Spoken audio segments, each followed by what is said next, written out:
Not in the initial years in school. Initial years, actually, I was more playful and I used to get away doing a lot of things. But later on, when I got into my senior schooling, is when I started to get dead serious about it. And I think that came in because I was very competitive in sports, in swimming, water skiing, sailing. I actually was shortlisted even to represent India for the Asian Games. But it didn't go through finally. So things like that got me very competitive. I used to enjoy playing chess. Probably that's where I developed this analytical mind, strategy, things like that. And I became the junior champion in Kerala.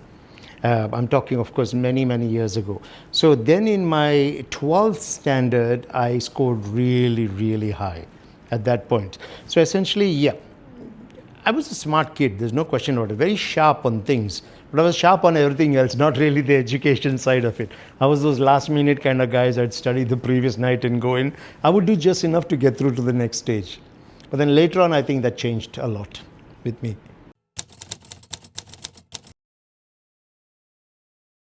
Mumbai.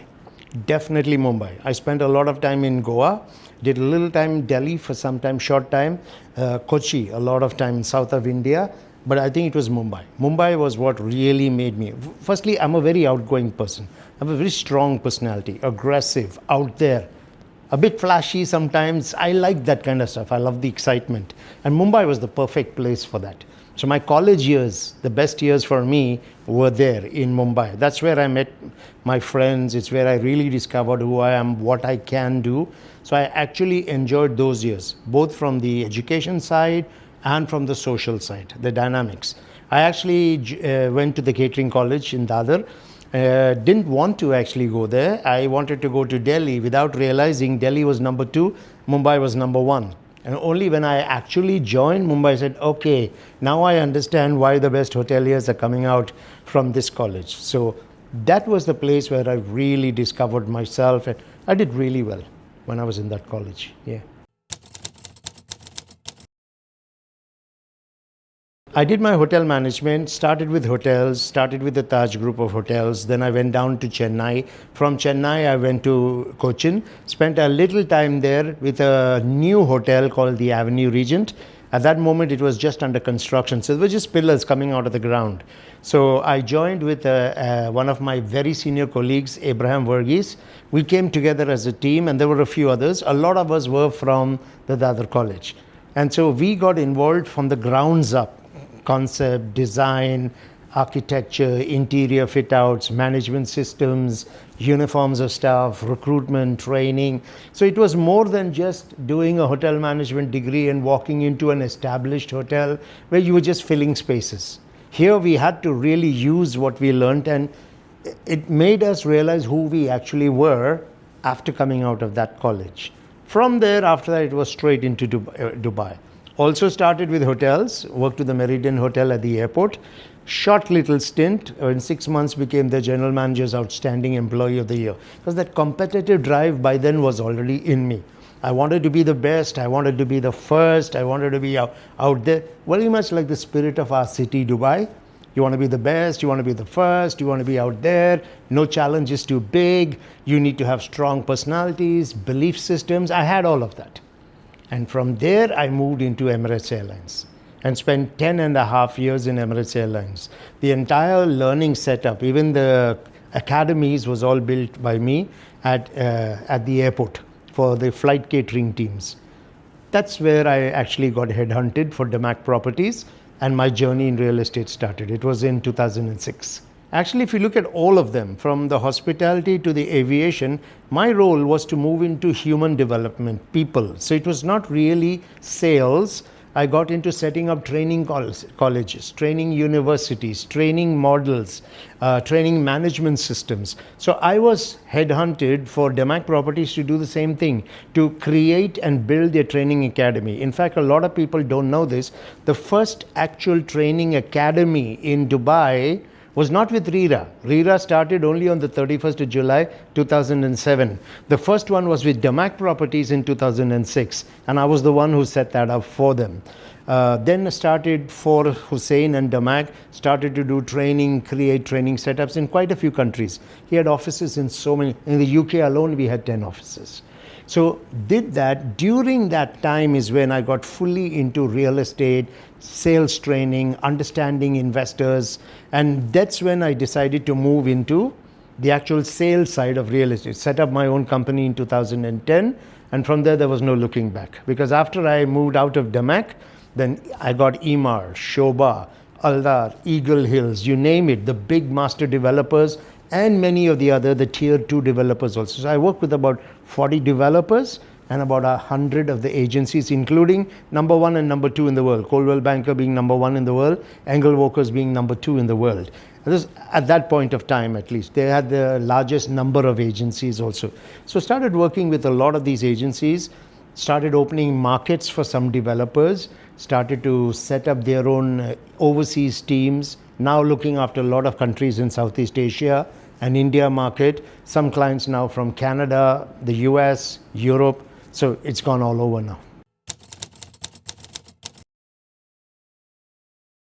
Yeah, see, for me at that moment, it was driven largely by money. No question. When you're quite young at that point, you wanted money. I knew I was never going to make that kind of money in India. And at that point of time, Dubai did not have the vision that we have today. So I came in, saw it purely as a business opportunity.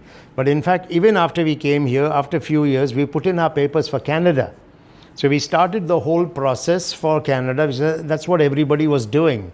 But then in the year 2000, when Sheikh Mohammed echoed his father's vision and his own vision, what he wanted to do for Dubai, I said, that's it. I'm done. No more Canada, no US, UK, anything. It is going to be Dubai for me.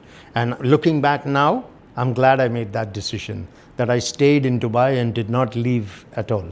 So that was the real transition. Then it was for more than money.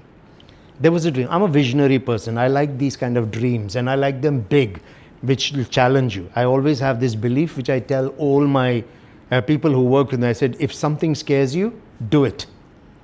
Because then it means you're really reaching for something much bigger than who you are. And that's where you will test and push yourself as to what you're really capable of. So I always liked to take on challenges. And Dubai was doing that.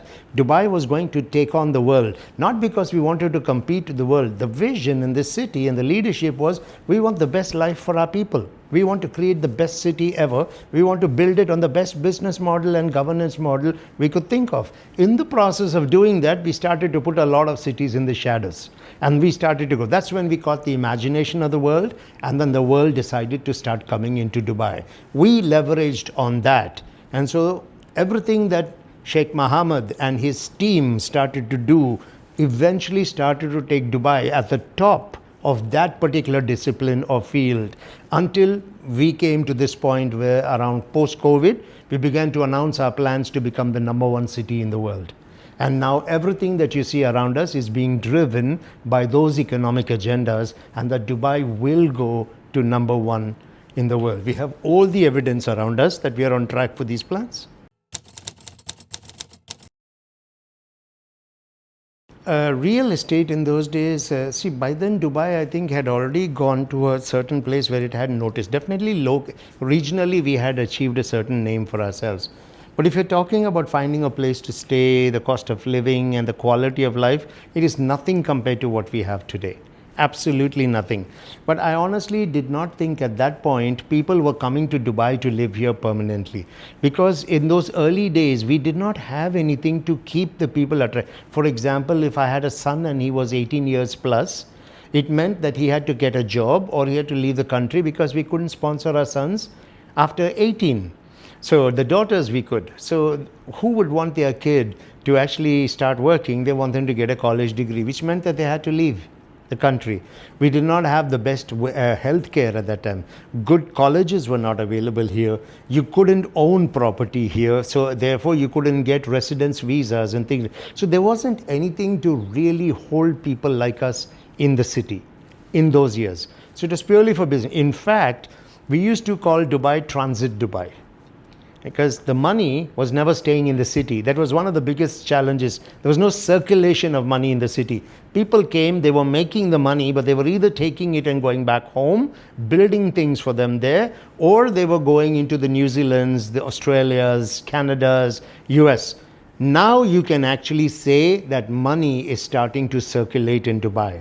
People are permanently relocating. The highest number of millionaires in the world are coming permanently. You have greenfield foreign direct investments, companies that are here for the long term, 20 years, 40 years, 50 years coming in. Fortune 500 companies, 192 of the 500 Fortune 500 companies, which is about 40% of them, now have regional head offices. So we could see the model was changing. Today, people were coming to Dubai not just to have a good quality life or to get the opportunity of the best business environment in the world. They were actually coming to make Dubai home. So from transit Dubai, we could now say we are destination Dubai. People are actually coming to live here. And so I saw a huge change happen after that. Today, actually, some of the best cities, look at Singapore, for example, one of the best cities in the world. People are leaving Singapore, and look, I know so many people in just the last 1.5 years who have relocated to Dubai. London is losing their millionaires. They've gone minus 15% on growth of millionaires. They're coming out of Canada, Toronto, Canada, US, all these places. Everyone is looking at Dubai today. Now, there has to be something here. I can understand someone coming here to get a job and make money. But the millionaires and the billionaires of the world can go anywhere on the planet. Even if I want to leave my city on a residency program, I can put $2 million. I can walk into any city in the world. I have that choice. Having that choice, I'm choosing Dubai.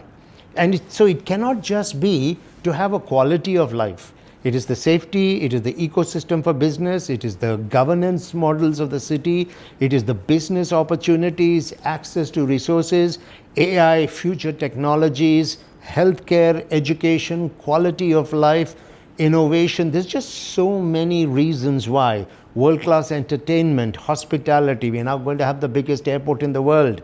We're going to have Disney for the first time is coming into the Middle East, and it's coming in our neighbor, Abu Dhabi. So you can see the influences that have been happening in the UAE now has benefited each other. All of us as Emirates are benefiting from each other. This was the place to be.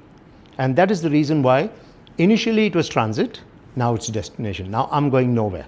This is home.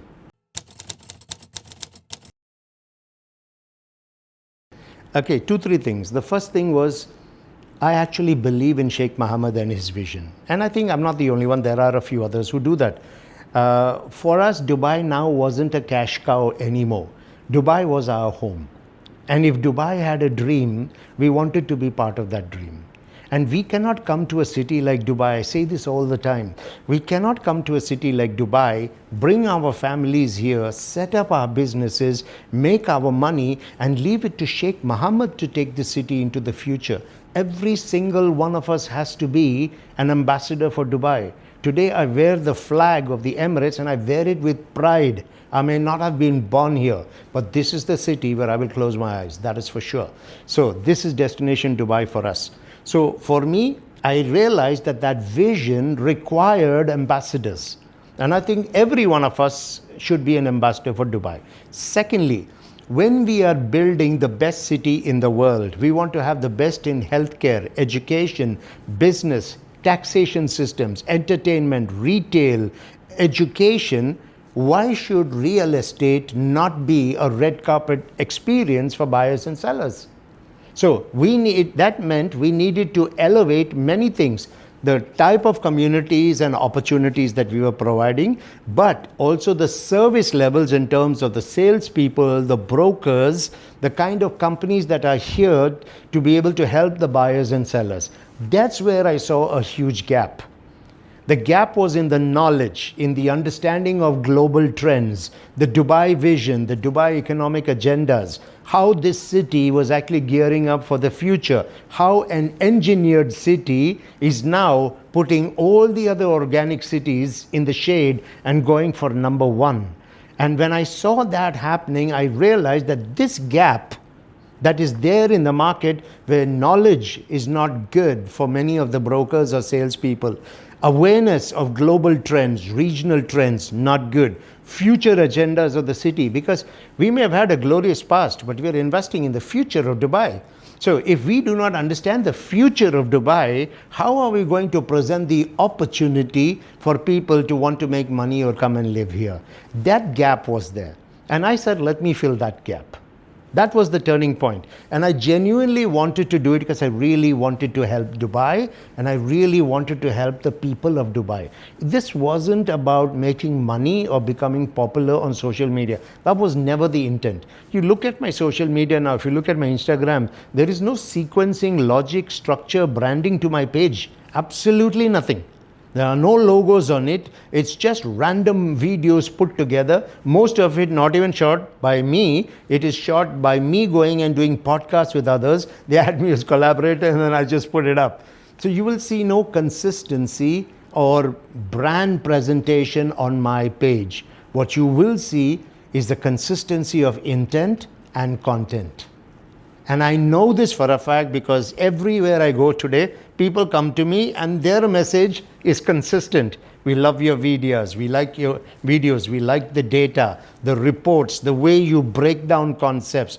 You help us understand. You're helping me close deals. That is the consistent message I'm getting every day. It doesn't matter what nationality or which developer or brokerage company I go to. That's when you know that you have become consistent. Not because of what you're doing, it's because the feedback coming from the market is consistent. So my turning point was there. And I suddenly really, yes, we're closing deals. Yes, we're opening markets. Yes, we're helping others closely. We're bringing people come. We're going in as ambassadors for them. We're doing brand launches. We're doing all of that. That is an offshoot of becoming who I am today. At the core, what I am doing is being ambassador for the city of Dubai, ambassador for real estate, and ambassador for the future #1 city in the world. That's what drives me today. See, I think, yes, they all know I do close deals. They know I'm connected with many agencies, all of that. But I've never had a problem. I've never had an agency not working with me because I refuse to give exclusivity. They're all clear that I work with the whole market, and I'm happy to move and not work with an agency because if they want an exclusivity, I respect it. That's their business model, but not for me. Today, there is a city where we need few more people. And there are some good guys out there sharing a lot of knowledge. Some really good guys are there, but we need more. So I'm not going to limit myself just for money with an agency. So the brokerages, actually, I found, came in with a higher requirement. They wanted more. The brokers individually have come in. I'm constantly getting messages, calls, WhatsApps all the time requesting for individual coaching sessions, just helping people to grow, helping them to develop their own vision, personality turnarounds for these people, because many of them have not understood what really matters to do well in this industry. Clients come in at multiple levels. Each level has a different requirement. I can't just show up as the same broker for everything. I've got to engage at the right level, otherwise I'm going to lose the client to someone who's experienced at that level. So I found that a lot of companies actually have been calling me now. Actually lots, to the extent where I turn away companies. I just don't have time anymore.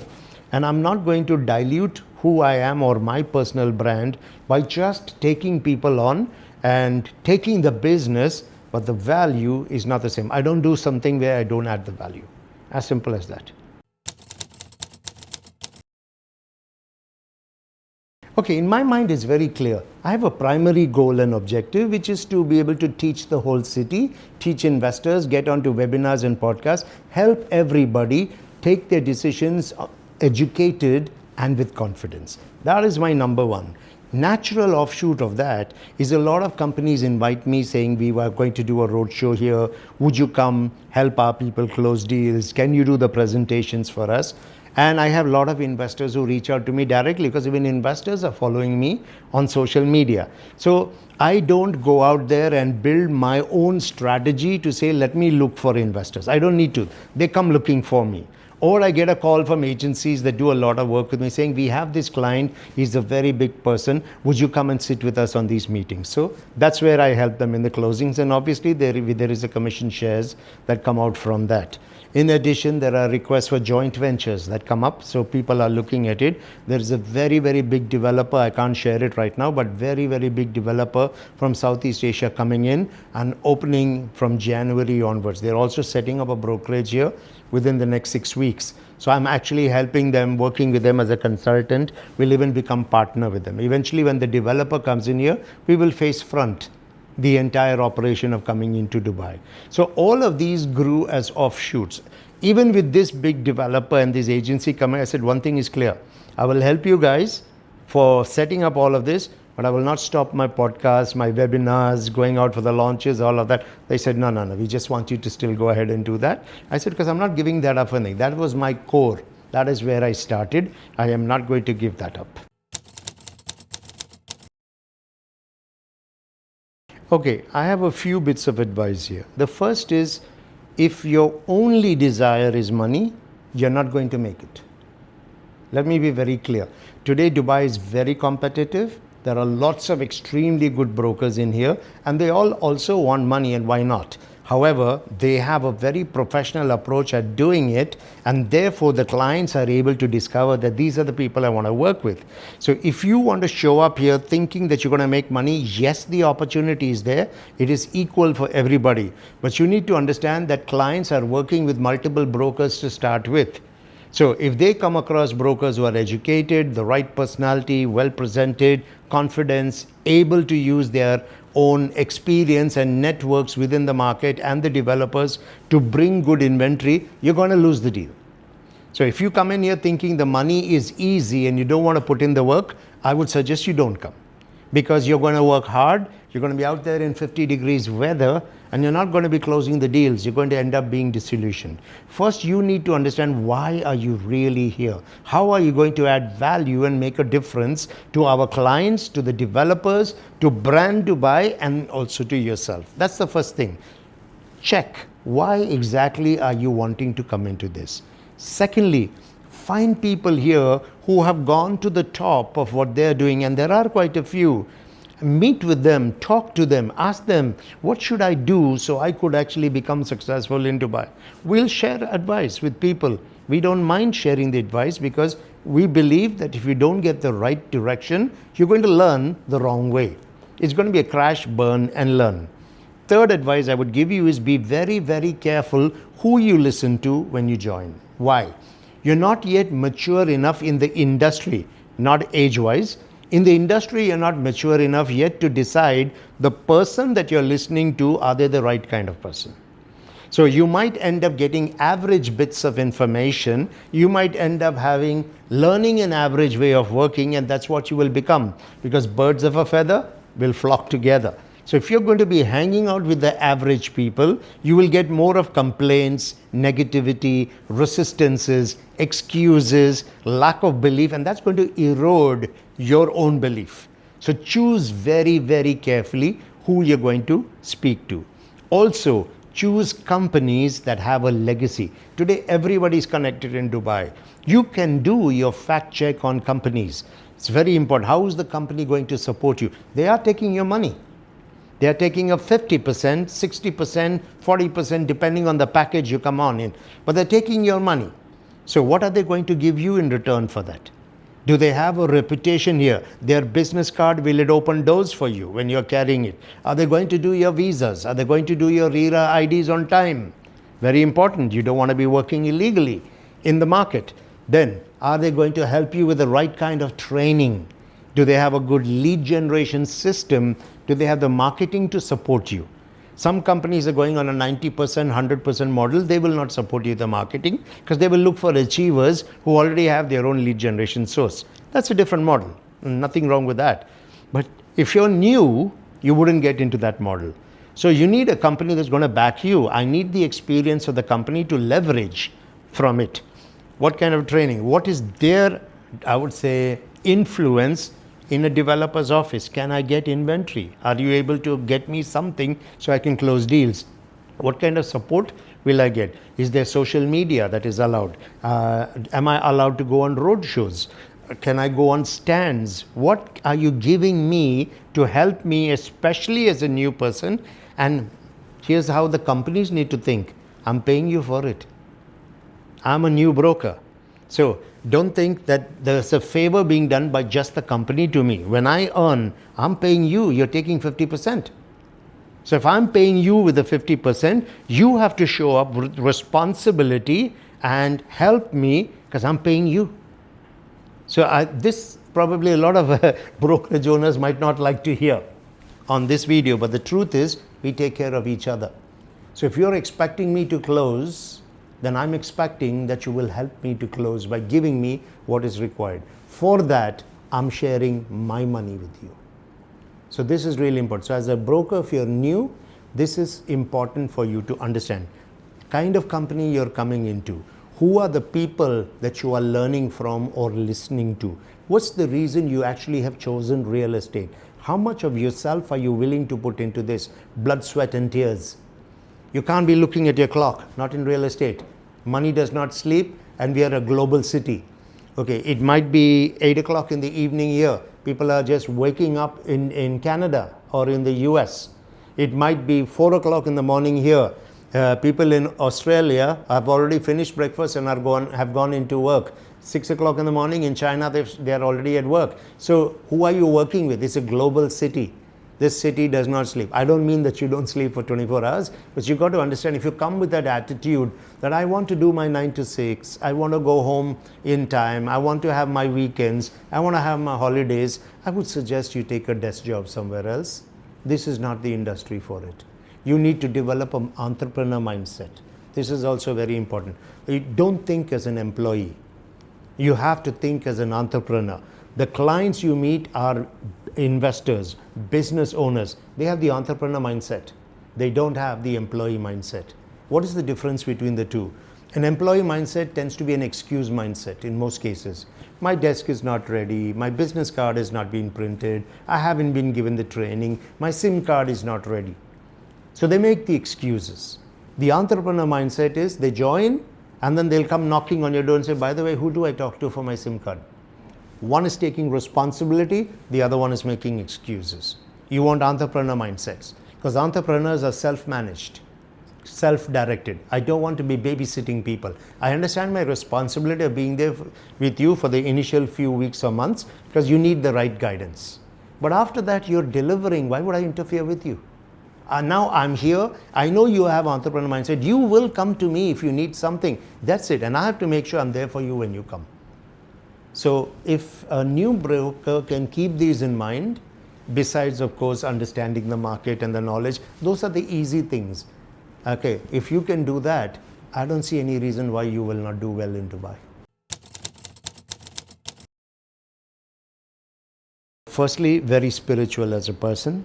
I teach the Bible in a multiple number of churches. I love teaching people the Word of God. I'm very open-minded. I don't have this bias about which faith you believe in or you come from. But I genuinely want to help people change their lives. That's why I train in the business front. I train them in the spiritual front also. So I do a lot of those kind of activities. I love helping people, and I've helped a lot of people in Dubai. A lot of people pick themselves up. So sometimes it could be people who might have been struggling. They might have gone through failures, lacking self-confidence, not understanding why life is not changing for them, even if they keep changing what they do. So I help people so I'm a psychologist, my PhD is in psychology. So as a result, I help people get back in touch with themselves, rediscover that person that they lost, and then start to work on that person, because that is where all your success is going to lie. This is really important for people to understand, because I can change jobs and I will have different people around me with each job. Every 5 years on an average, our circle of friends changes. So if I live to be 60, I'm going through 12 circles of friends. But I'm the same person, I'm taking the same me through all those circles, through all those jobs, through all those relationships. So get in touch with yourself, rediscover who you are, because at the core of everything, if you don't take care of yourself, you're not really going to be able to take care of anyone else. So I'm into that kind of stuff as well. Family person, I have a wife, a daughter here, very friendly, lots and lots of friends in the community. I do like to have my own fun when I go out also. There is that side of me, but most people are really more about the serious side of money, Dr. Anand, because the fun side of him doesn't put money in our bank. The serious side puts the money in the bank. I'm a risk taker. I love all these crazy sports. Wrestle with alligators, go diving with sharks, jump on the highest possible thing. The more risky, the better. I love it. Music, yes. There was a time when I used to love it. I used to even sing for a very short stint with a rock band. But that was obviously not going to be me. That was there. I used to love dancing a lot when I was a kid. I'm just out of shape now, but I used to do a lot of dancing at that time. I grew up on heavy metal music because in my years when we were growing up, that was the mantra. That's what everybody knew. So you could name all the rock bands, the heavy metals. We went through all of that. I know when you look at us today, we don't seem to be that, but that's who we were. So that was on there. Movies also, yes. I like movies, but I'm more into action movies. I'm more into science fiction. I like documentaries, real life, because real life stories inspire me a lot. Because I constantly remind myself that that person actually went through that at that moment in their life. And I like to see how people have bounced back. I also like a lot of movies like The Gladiators and the King Arthurs and those kind of movies. I'm not into romantic movies at all. Comedies don't get me. So I'm not into that. I'm into more, I'm quite an aggressive personality. I'm just like that. So if it's not aggressive, if it is something that's soft, I'm going to get up and walk away. Hidden romantic, probably many, many years ago. I mean, we all grew up like that, but then it wasn't really getting me anywhere in life. Yeah, I realized I needed my business brain to make the money. If I'm going to be this hidden romantic, I'm going to be buying the flowers and showering the girls with stuff and all of that. What do I do after that? They're going to find someone better tomorrow and gone. Wasted money. Yeah, I'd rather use that money where I can add some value to myself, and that is exactly where I am. So that romantic is, I am a romantic. I'm in love with Dubai. That Dubai is my romance now. Yeah, no, hidden romantic, I wouldn't say. I was never in that category. I'm not a drama person. I don't like all of that. I'm just not that kind of a person. Okay, firstly, Dubai in say 2035, we will be between number 3 and number 1 in the world. 2040, we're definitely number 1. And I don't see any city toppling us now. You can get, just like we came on the scene suddenly with a vision as a city and surprised everybody, people can do the same. But I don't believe they can do it in the next 10 to 15 years. They are also going to take some time. And we want cities. We want Ras Al Khaimah to do well. We want Abu Dhabi to do well. Saudi Arabia to do well. We want everyone to do well because one, keeps us on our toes. Two, the whole region grows strong. That benefits us as well. But Dubai is clear. If you can actually look at, we have made agendas and plans for the next 10 years, 15 years, and even 46 years. The Dubai Centennial Plan, 2071. We already have a plan in the next 46 years where we're going to go. So our plans are made. Part of building those plans is factoring into it future competition, new cities coming up and taking the limelight from us, pandemics, recessions, potential wars. All of these have to be part of your plan. You cannot just make a plan thinking nothing is going to go wrong. So you make the plan, have the contingencies in place so that even if things do happen, we know how to bounce back. We have the Dubai Future Foundation, for example. One of their goals is creating what is called future accelerators. Using blockchain and AI, we map different kinds of situations, pandemics, financial crisis, etc., and study the fastest and the most effective models of rebounding. So Dubai creates these things and we know exactly what to do when things like this happen. Look at our pandemic response. We were the fastest in the world to open. The UAE was number 1. Israel and UAE were growing together as having the fastest response, and then we became number 1. But Dubai, the way we handled it, we opened in 4 months for business. You had to visit Abu Dhabi for the next 1 year, you still needed a PCR. So as a whole, the UAE definitely had the strongest response. However, Dubai went beyond that in expectations because of the way we do things and the kind of models that Dubai is working on. That's where I see Dubai definitely at number 1, and I don't see anybody catching up right now. As regards to me, I believe I'm going to grow along with the city. City has been very good with me, and I have got a lot. This city has given me a lot. That's why I give back a lot. If Dubai is going to go to number 1, I believe I'm going to number 1. I believe you could go to number 1. I believe everybody here could go to number 1 because Dubai is collaborative, not competitive. We want everyone in our city to do well. And the opportunity is provided to everybody. So if a few people grab the opportunity and they rise with the city, good for them. And if you can recognize this as an opportunity, hop on board. We want people like you because we want to take our city to the top. So I absolutely see myself at the top.